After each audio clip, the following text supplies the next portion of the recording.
Hello বন্ধুরা, আসসালামু আলাইকুম। আপনারা সবাই কেমন আছেন? চলে আসলাম আপনাদের প্রিয় চ্যানেল, ভালোবাসার চ্যানেল বার্ড অফ সিটিতে। সকালবেলা পাখিকে খাবার দিলাম, দিয়ে আড়াল থেকে দেখছি যে দেখুন এই যে ফিমেল পাখিটি তার বাচ্চাকে কিভাবে খাওয়াচ্ছে দেখুন। মাশাল্লাহ।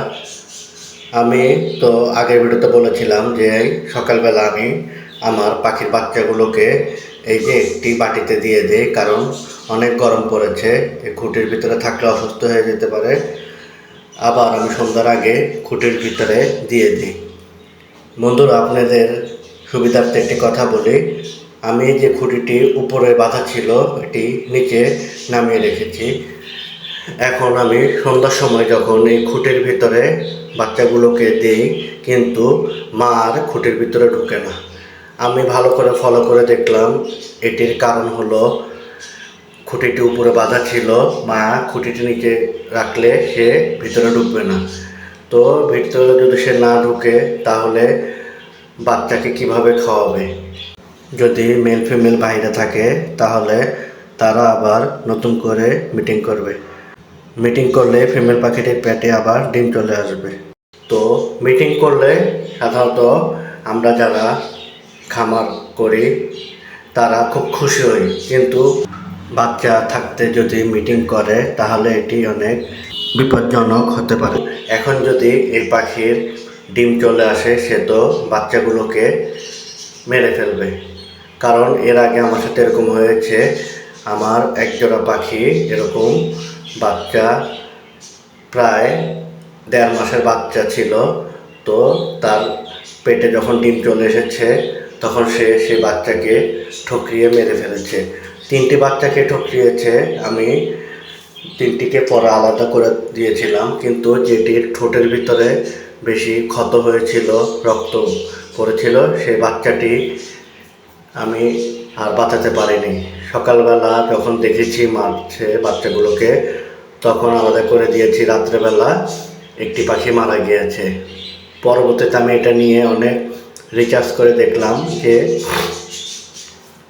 বাচ্চা থাকতে যখন ফিমেল আর মেল আবার মিটিং করে তখন ফিমেলের পেটে ডিম চলে আসে, এবং এতে ফিমেল পাখিটি খুব রাগ হয়ে যায় এবং তার ক্যালসিয়ামের ঘাটতি দেখা দেয়। অনেক প্রবলেমের কারণে তার তখন মাথা কাজ করে না, তখন সে তার বাচ্চাগুলোকে মারতে থাকে। অনেক পাখি মেল পাখিকেও মারে।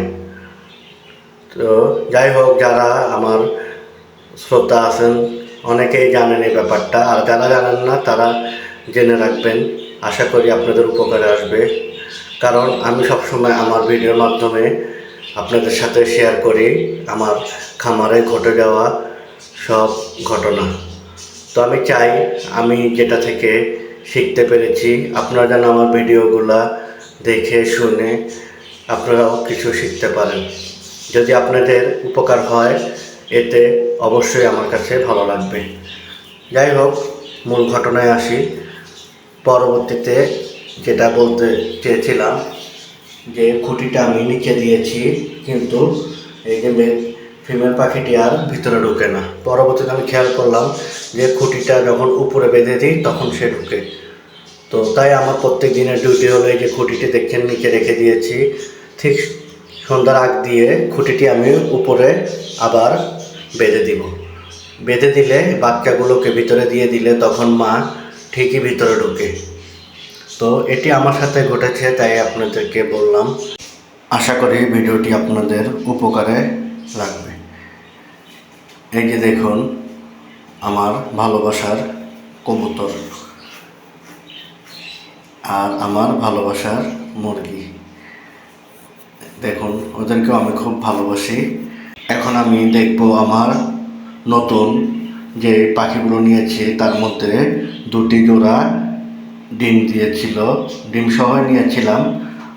তো একটি খাঁচাতে 4টি ডিম ও আরেকটি খাঁচাতে 8টি ডিম রয়েছে। এখন আমি দেখব সেই ডিমগুলো থেকে কি বাচ্চা ফুটেছে নাকি। এই যে দেখুন এই খুঁটিটির ভিতরে 8টি ডিম রয়েছে। মাশাল্লাহ, সবাই মাশাল্লাহ বলবেন, কিন্তু এখনও বাচ্চা ফোটেনি। এটি তো আমি ওনাদের থেকে নিয়েছি আমি ঠিক জানি না ডিমগুলো কবে ফুটেছিল।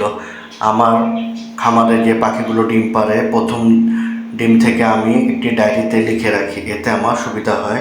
কারণ বাজিগার পাখি 17 দিন থেকে 20 দিনের মধ্যে ডিম থেকে বাচ্চা ফুটিয়ে থাকে। আর বাজিগার পাখি সবসময় ডিম দেয়, একদিন ডিম দিলে তারপরের দিন না দিয়ে তারপরের দিন, মানে একদিন গ্যাপ দিয়ে ডিম দেয়। তো এগুলো আমি লিখে রাখি, কিন্তু এটি তো আরেকজন থেকে নিয়েছি, সেজন্য এগুলো আমার কাছে হিসাব নেই। তো অপেক্ষা করছি, চেক করি, মাঝে মাঝে দেখি বাচ্চা ফুটেছে নাকি। তো এবার আমি আমার আরেকটি বেলকুনিতে চলে আসলাম, আমার আরেকটি খাবার। এখন এখানে এক জোড়া পাখি 4টি ডিম দিয়েছে, দেখবো সেখানে কি বাচ্চা ফুটেছে নাকি। এখানে ফিমেল পাখিটির সাথে মেল পাখিটি এমনভাবে, এই যে দেখুন, ডিমের উপর রয়েছে যে আমি ভালো করে চেক করতে পারছি না। তবে যদি বাচ্চা ফুটতো কিচিরমিচির আওয়াজ পেতাম। তো অনেকক্ষণ দেখার পর আমি শিওর হলাম যে বাচ্চা ফুটেনি। তো এটিও আশা করছি খুব শীঘ্রই বাচ্চা ফুটবে ইনশাল্লাহ। আপনারা সবাই দোয়া করবেন, মহান আল্লাহ তাআলা যাতে আমার এই খামারে বারাকা দান করেন ও আমার পাখিগুলো যাতে মহান আল্লাহর রহমতে সুস্থ থাকে। তো বন্ধুরা, ভিডিওটি আজ এতটুকুই। আমার ভিডিওটি যদি ভালো লেগে থাকে অবশ্যই আমার ভিডিওতে লাইক, কমেন্ট ও শেয়ার করবেন। আমার চ্যানেলটিকে সাবস্ক্রাইব করে দিবেন, আর আমার ফেসবুকের চ্যানেলটিকে ফলো করে দিবেন। তো বন্ধুরা, আপনারা সবাই ভালো থাকবেন, সুস্থ থাকবেন। আল্লাহ হাফেজ।